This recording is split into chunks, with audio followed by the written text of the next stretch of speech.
So I wanted to introduce Keisha. Would you like to come up and just say hello? I think I've actually seen half of you in the last week or two between the multidisciplinary meeting and the GAIN Caregiver Conference. But my name's Keisha Aiken. I'm a driver rehab specialist. I'm an occupational therapist, and I've started the Right Turn Driver Rehab Program in servicing Harford and Baltimore County.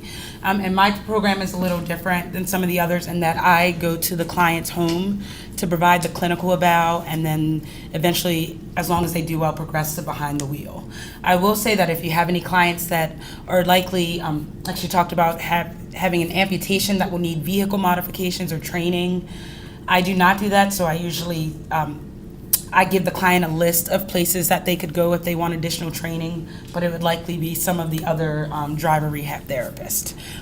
I primarily deal with clients who've had some sort of medical condition, whether it's physical, cognitive, psychological, and we're just ensuring that they're safe to return to driving. So any additional training is done by usually other driver rehab or occupational therapists.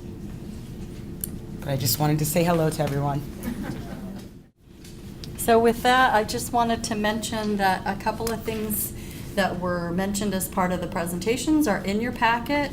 So the list of the Maryland area driver rehab and occupational therapists is in there, along with information for the physicians that Dr. Praval mentioned, the gadgets that Carol Wheatley mentioned as far as what we might use, occupational therapists might suggest. The DC 220 form, the referral form, that's in there as well, so you can see that. And then the CarFit, and just one more plug for CarFit, on the back side of that form, it does have the upcoming CarFits. And I know Julie is here, and she's the event coordinator for that upcoming CarFit here in Harford County. So if you are interested and want to get involved, that's a great way to provide us community service, and then also to just help to people to start thinking about their driving while at the same time helping them with that fit. We're going to take questions, so I guess we're going to see if there are any questions from the other group as well. But we are going to also ask if you want to just talk through a couple of cases, and Dr. Praval had some wonderful information with some case examples that I forgot to send up. So we're going to be winging it here on the case examples. But if we start talking about it, you can see, where there are opportunities to inject information, and that's really the key that we're trying to do. So questions first? Yes. Myself and a bunch of my friends who couldn't come today are case managers for University of Maryland. And we run into a lot of issues where the doctors do not want to get involved in getting the license turned in. And I was just wondering if you can send out like a major mailing to like the practices. I mean, they probably wouldn't attend something like this, but their whole premise is, oh, I don't want to get in trouble for that. And it says right there that they want us to do it, but they don't want to do it. And a lot of times we need their help too in order to get that process started or get it rolling. And I was just wondering if there was like a MBA mailing, or something that, the doctors could receive. Because I don't think they even realize that it is part of their, duty to get these people off the road. I think you're right. I think a lot of healthcare providers don't understand their responsibility. So I don't know. I mean, we have lots of information. How we disseminate it, I'm not too sure. There might be a way for us to even get a flyer, because we all have huge practices. I mean, I have Harford County, all of St. Joe's, and then a bunch of them have different practices up here, which are huge, Harford County. So, if we got the information, just a general flyer of some sort that kind of gives a general rundown, then I think it would just even those bulks, so we could possibly acquire some of them. So something simple like this, we can definitely provide you with lots of copies of this trifold. It does have information about the referrals. It does have the web landing page to get more information, and just the basics on what I don't know that this would appeal to a physician. It's made for general public. There are some other things that we have talked about as far as outreach to physicians, and we try to do these trainings for physicians and clinicians as well. So anytime that we can gather information about opportunities, let us know. But the specifics about what the professionals need as far as the ethical considerations, the responsibilities for referral. Those are the kind of things that we have on the website, and we can produce packets that would, be beneficial. But even if you recognized a concern and you wanted to report it, it doesn't have to be on these forms. It can be a letter, 2 sentences. I noticed that. Yeah. And We do report it. Okay. Sometimes we get a little frustrated there because the doctors don't want to get involved Yeah. when they could just right ahead send that paper one, you know. But even that pamphlet would probably work because, like, we do sped sensation, you name it, we do it as far as case management goes. But something like that is a big issue that we run into all the time. And once we give them something, like, they'll give it to the patient. So at least something's going out. If they don't want to broach the subject, they can say, maybe you should read this pamphlet. They have a really hard time telling people, just like they have a hard time telling them, you're dying. You know what I'm saying? And it's just something they don't like to do. Yeah. So we have a few hands. This is great. I'm going to take this one in the back I first. think when the occupation team was talking, and I know that legislation has a lot to do with this, but I wonder in the physician discharge, certain conditions, if it requires, you were talking about seizures, somebody quoted, I believe, 40 days, is that correct, on seizures? 90. 90, excuse me. Stroke, there are certain conditions. In the last 2 weeks in Baltimore County, we had another client who reportable accident, but it wasn't. It was another stroke, and this time it was permanent, but it did cause an accident. So what comes first? So I wonder if seizures have a definition. Is there ever dialogue of certain, other medical conditions that the physician, we talk about legislation of discharge planners that say you cannot drive until you are reassessed. Is that anything that's ever discussed?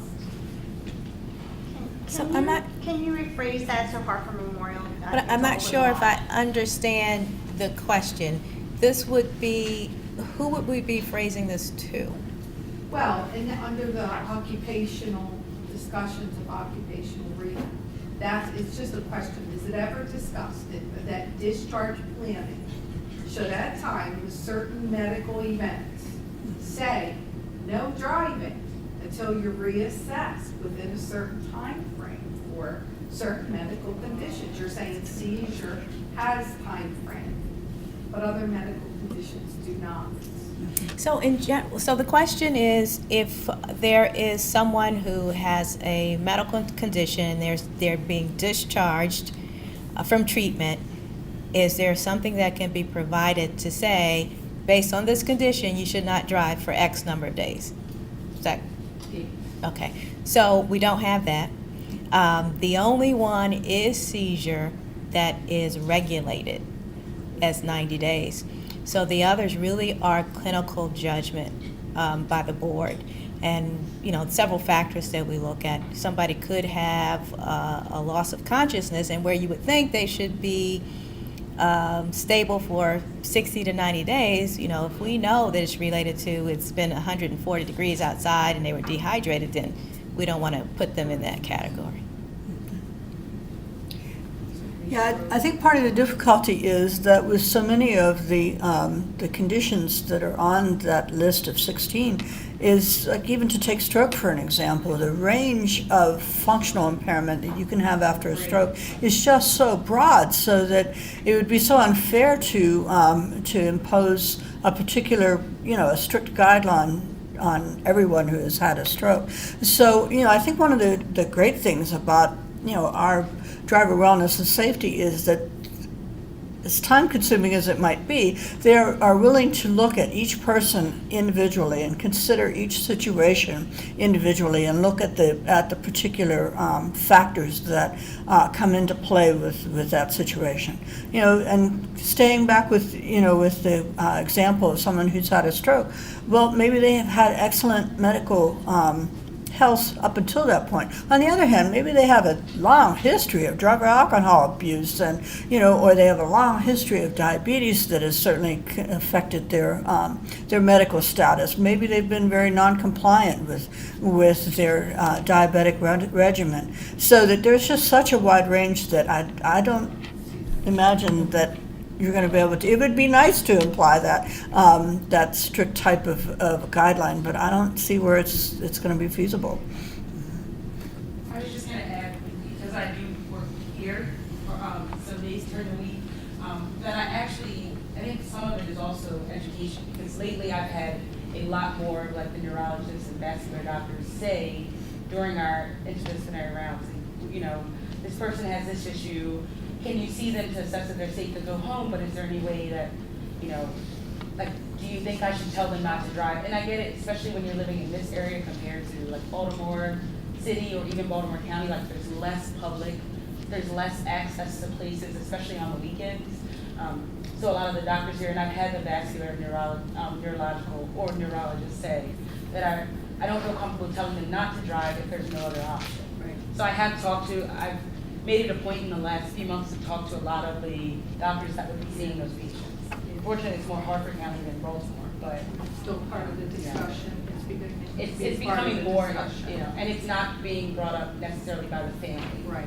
Which makes them the bad person. It's being brought up by the doctor, and then usually he just kind of throws me in there. So. Thanks. We had another question. Yes, hi.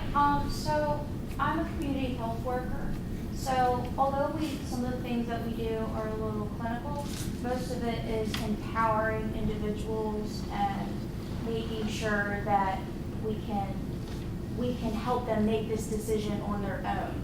And so basically, I have some ideas in my own head, but what are some recommendations that you would give as to how to start the conversation and how to possibly get the family involved to start the conversation? Because, I can bring this up to a client as that was recommended either by the nurse or the doctor, but, this is something that I could get thrown out of their house for. So, I'm really good at being gentle and kind of knowing where my boundaries are, but what are your recommendations on that? I'll take that. So in the booklet, you find some information about family conversations. And I can tell you, in addition to what you see in there, you're going to want to look up the Hartford Insurance. And they have done a great partnership with MIT Age Lab. And they have books that are available. And the one in particular that I'm thinking of for you is We Need to Talk. So there's some wonderful information in there about when to talk with family conversations about the driving task, and basically it's early and often. So that's what they suggest. Don't wait until it's an issue. Start having some conversations. And they have some information about, make sure that it's somebody that the person can trust, hopefully. Think about the relationships as they are and the dynamics, and then you can try to figure out who's the best person, but even more than one person to have conversations. But the Hartford Insurance, We Need to Talk is one of their booklets, and they've got HARTFORD. And they're free. They are free. You can order them and get a big stack of them. Yeah.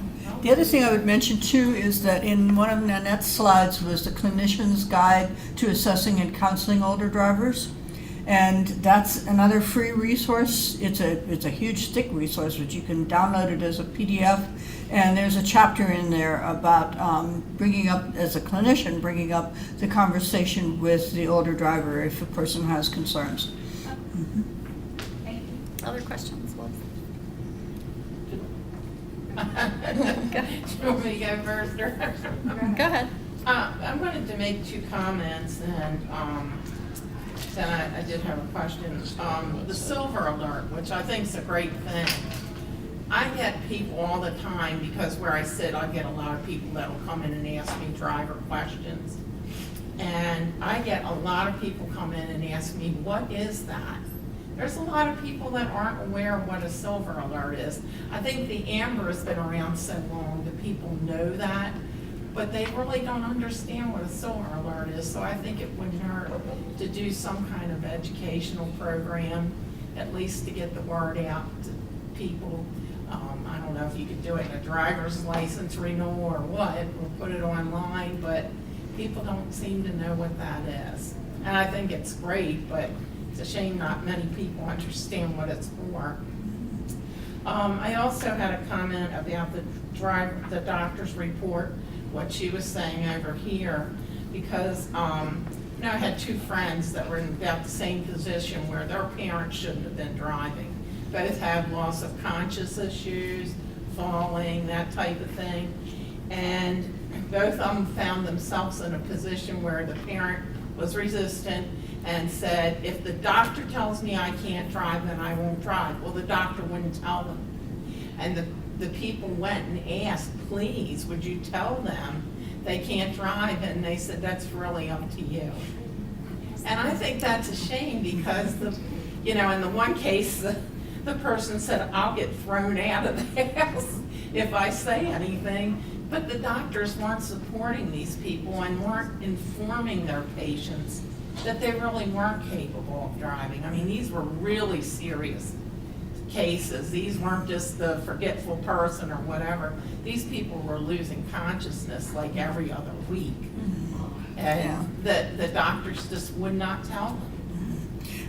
One of the advantages of a driver rehab evaluation is we're meeting this person for the first time. So we're objective. We don't have the history. We don't have all of the complications that the families have.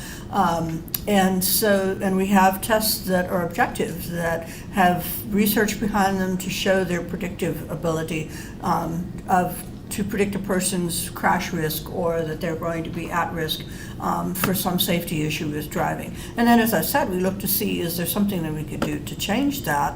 In the circumstance that you're talking about, I'm not sure, but still, that is our ultimate goal. We're rehabilitation professionals, so we're looking to see, is there something that we could do that would be able to help this person along?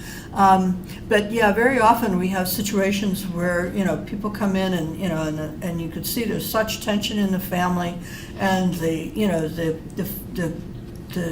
adult children are certainly concerned, but the older person is resistive, saying, I'm not going to stop driving, etc. And then we really talk about, all of the impact that driving has for this particular person.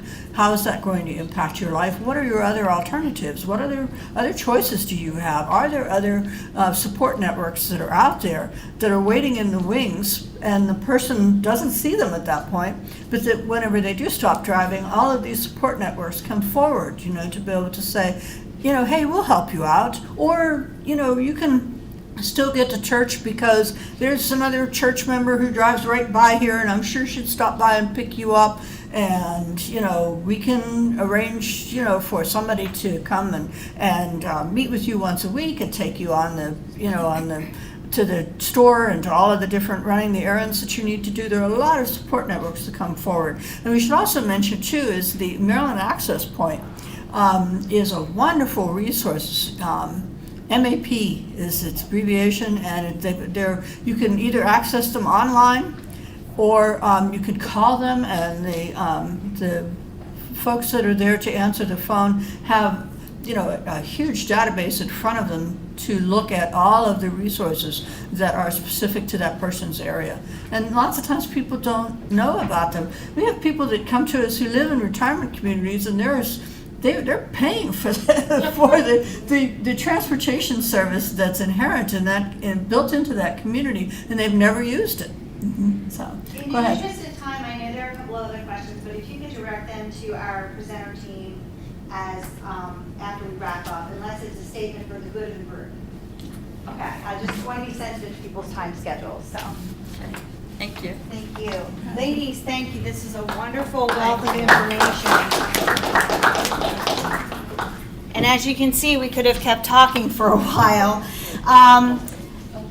I hope that this has been useful because I'm willing to bet that every one of you, or nearly every one of you in the room, has gotten the same phone call that we get saying, I need you to take my parents' keys away, or I need you to tell my father he can't drive.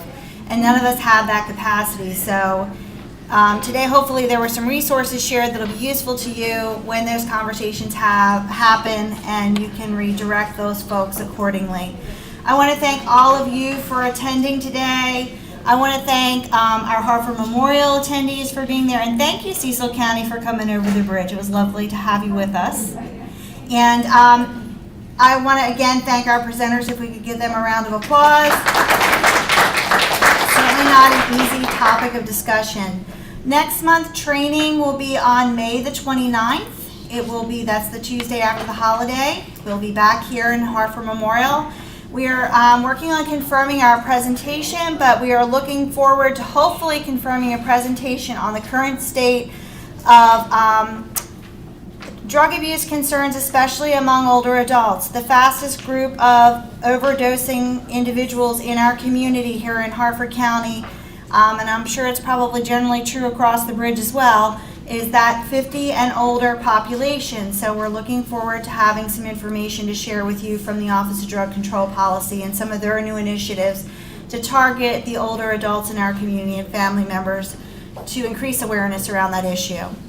So, and also please do look and make copies of, or if you need the flyer for CarFit, we will be sending it out along with your certificates, which, by the way, if you didn't sign in, you won't get one. So please make sure you do sign in. But those CarFit programs are wonderful. They are appropriate for anybody. The information that they share really is appropriate for anybody of any age. My son was in a car accident a week and a half ago, and I had been all over him about leaning his seat back too far.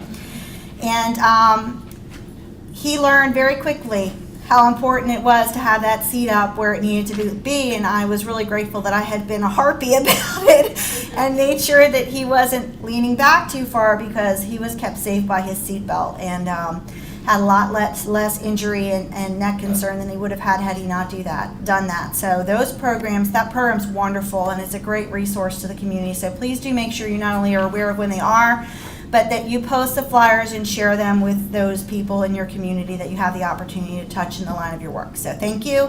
Thank you, Hartford Memorial. Everybody be safe until next month.